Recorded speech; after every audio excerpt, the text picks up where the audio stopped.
Je suis Noémie Schaub, je suis éditrice et indépendante dans la rédaction, l'écriture, ça va du procès-verbal au coaching littéraire. Alors, Paulette Éditrice, c'est une maison d'édition littéraire suisse romande, qui existe depuis 2009, qui a été fondée par Sébastien Meyer dans toute sa fougue en 2009. Et puis en 2015, mon collègue Guy Chevalet et moi, on a décidé de reprendre cette maison. En fait, Sébastien nous l'a donnée. Et on a commencé avec un projet littéraire, on voulait vraiment arriver avec une identité assez forte, donc on a décidé de lancer la collection des Pives, qui est une collection de fiction courte, et on faisait des petits livres vraiment tout petits qu'on vendait sur abonnement. On en publiait 6 par année, autant de la littérature contemporaine suisse que des auteurs morts, comme on les appelle, et puis quelques auteurs et autrices du Québec. Et on a fait ça on a publié des livres, ces livres on les a publiés entre 2016 et 2019. Et puis en 2020, on était fatigués avant la pandémie et on avait décidé de prendre une année de pause, alors c'était très bien tombé. Et puis à la fin de cette année de pause, on a décidé de prendre une dimension engagée et politique plus forte encore que précédemment en créant la collection Gratacu, qui est une collection d'écrits LGBTQIA+, et qu'on vient de lancer là en septembre avec Cuisson au feu de bois. Alors, l'édition responsable, pour nous, avec mon collègue Guy Chevalet et moi, c'est de faire tout comme il faut, parce qu'on est des bons élèves et qu'on veut faire tout juste. Plus sérieusement, c'était, dès qu'on a repris la maison, on voulait imprimer en Suisse. C'était vraiment notre objectif.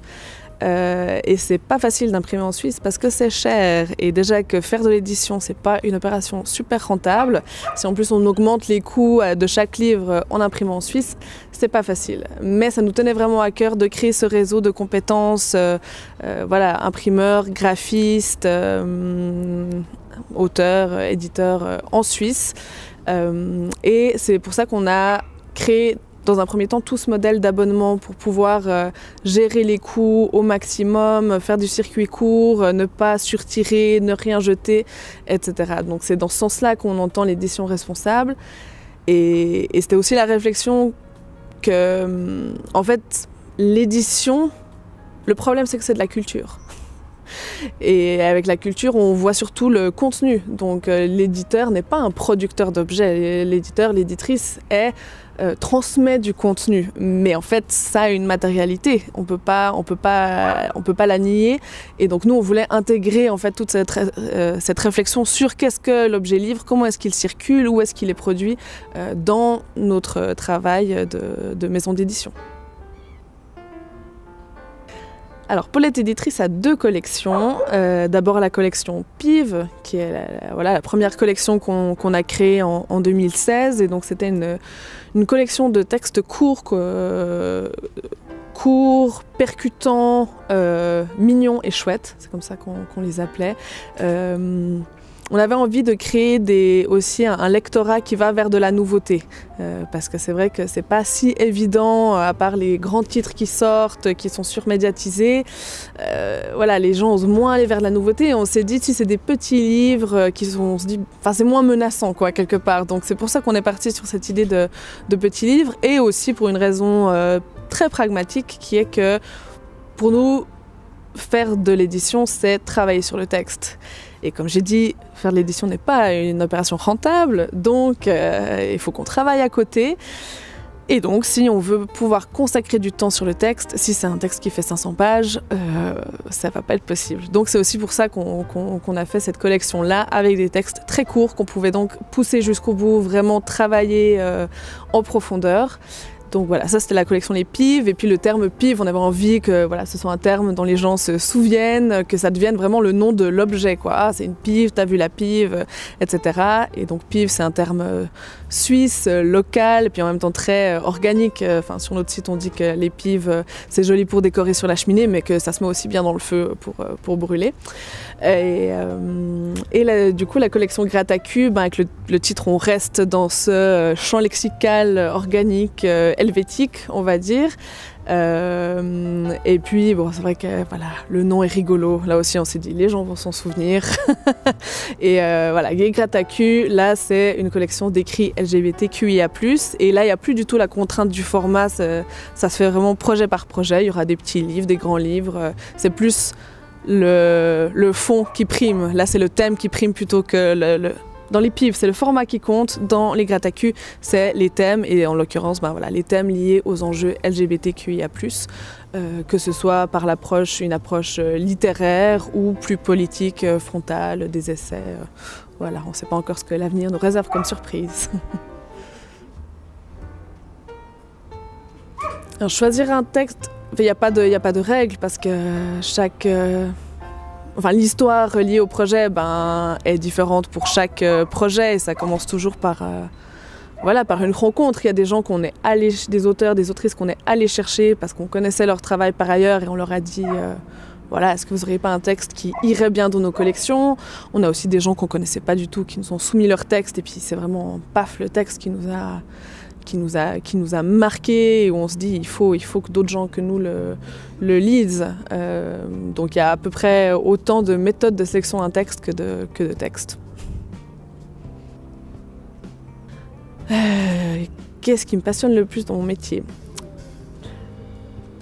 Ce qui me passionne dans mon métier, c'est justement de prendre en main un texte dans la rencontre avec l'auteur ou l'autrice et de lui faire sentir ce que nous, on a senti dans le texte. Parce que une auteuriste a produit son texte, il y a mis plein de choses dedans, mais c'est pas toujours la même chose que nous, on reçoit en face. Et le processus éditorial, il sert à ça, à faire comprendre à l'auteuriste, ce qui ressort beaucoup, c'est ça. Et des fois, il y a des surprises. Mais ça, l'auteuriste qui dit non, mais ça, je l'avais pas du tout vu. Et puis, le travail éditorial, c'est pas une démarche de correction, de dire ça, on peut pas dire ça oui. C'est plus dire, nous, le potentiel du texte, on le voit là. Et comment est-ce qu'on peut faire pour qu'il réalise pleinement ce potentiel? On dirait que je parle comme Macron, mais c'est plus dans une veine littéraire et faire vraiment cet accompagnement d'aller questionner autant la forme, quelle est la démarche, pourquoi est-ce que cette personne a écrit ça, qu'au niveau du petit détail, du petit mot. Donc c'est vraiment toutes ces couches de travail qui sont super intéressantes. Alors oui, la bourse Nart, c'est arrivé tout à fait à point nommé puisqu'on venait de relancer la maison d'édition, donc d'avoir d'une part cette reconnaissance professionnelle, d'être dans une équipe avec plein d'autres artistes de plein de milieux différents, enfin c'est vraiment une belle reconnaissance, c'est très encourageant. Et puis il y a la dimension financière qui n'est pas négligeable et en l'occurrence ça va nous permettre de nous rémunérer un petit peu pour ce qu'on fait, de respirer un peu et puis de pouvoir aussi mieux rémunérer le travail de création au niveau des auteurs et des autrices parce que c'est vrai que le schéma habituel c'est 10% des ventes. 10% des ventes sur des ventes suisses. C'est pas... ça fait pas des grandes sommes alors que le travail il est énorme. Donc la bourse elle va plutôt beaucoup servir à ça en fait, à rémunérer le travail des auteurs et des autrices qui tend beaucoup à être négligé. Alors plein de livres, on espère.